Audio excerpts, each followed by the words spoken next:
तकदीर का खेल। Moral story. बात बहुत पुरानी है। गुजरात के सूरत शहर में मनसुख लाल नाम के एक व्यापारी थे। इनका कीमती रत्न का कारोबार था। इनका कारोबार दुनिया के कई देशों में फैला हुआ था। पूरे सूरत शहर में इनका मान और सम्मान था।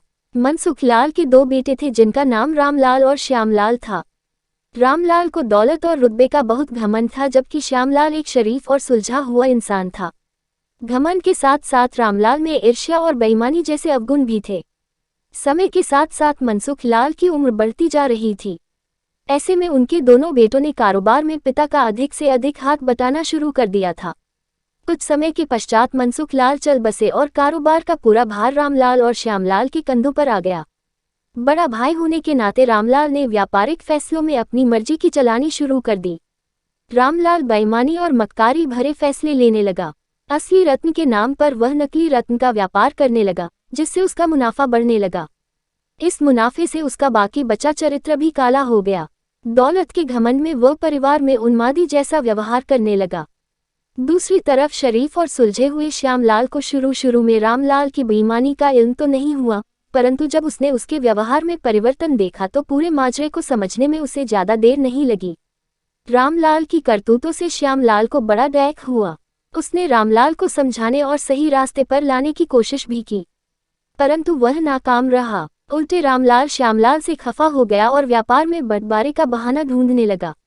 बंटवारे में भी उसने बेईमानी की साजिश रची, घर में कलह का माहौल पैदा किया। अंततः रामलाल अपनी साजिश में सफल रहा और श्यामलाल के हिस्से के व्यापार पर भी वह कब्जा कर बैठा। रामलाल के व्यवहार से दुखी होकर श्यामलाल ने शहर में दूसरी जगह अपना ठिकाना बनाया और रत्न के अपने व्यापार को नए सिरे से शुरू किया।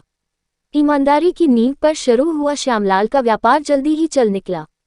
एक तरफ जहां श्यामलाल की ख्याति देश और विदेश में बढ़ने लगी, वहीं दूसरी तरफ रामलाल की करतूतों की पोल खुलने लगी थी। नकली रत्न के व्यापार के कारण रत्न बाजार में रामलाल की साख को जोरदार धक्का लगा और उसके व्यापार का दायरा सिमटने लगा।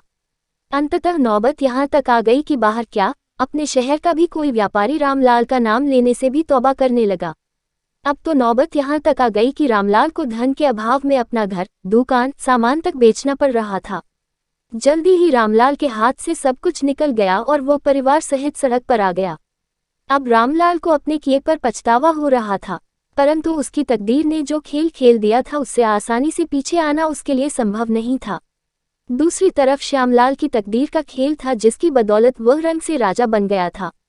जब रामलाल की बदहाली की खबर श्यामलाल को लगी तो उसे बड़ा दैख हुआ।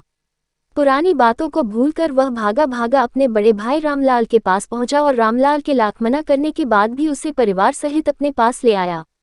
ये भी तकदीर का ही खेल था कि जिस भाई के साथ रामलाल ने बदसलूकी कर उसे सड़क पर पहुंचा दिया था, वही भाई आज उसे सड़क से उठाकर अपने घर में ले आया था।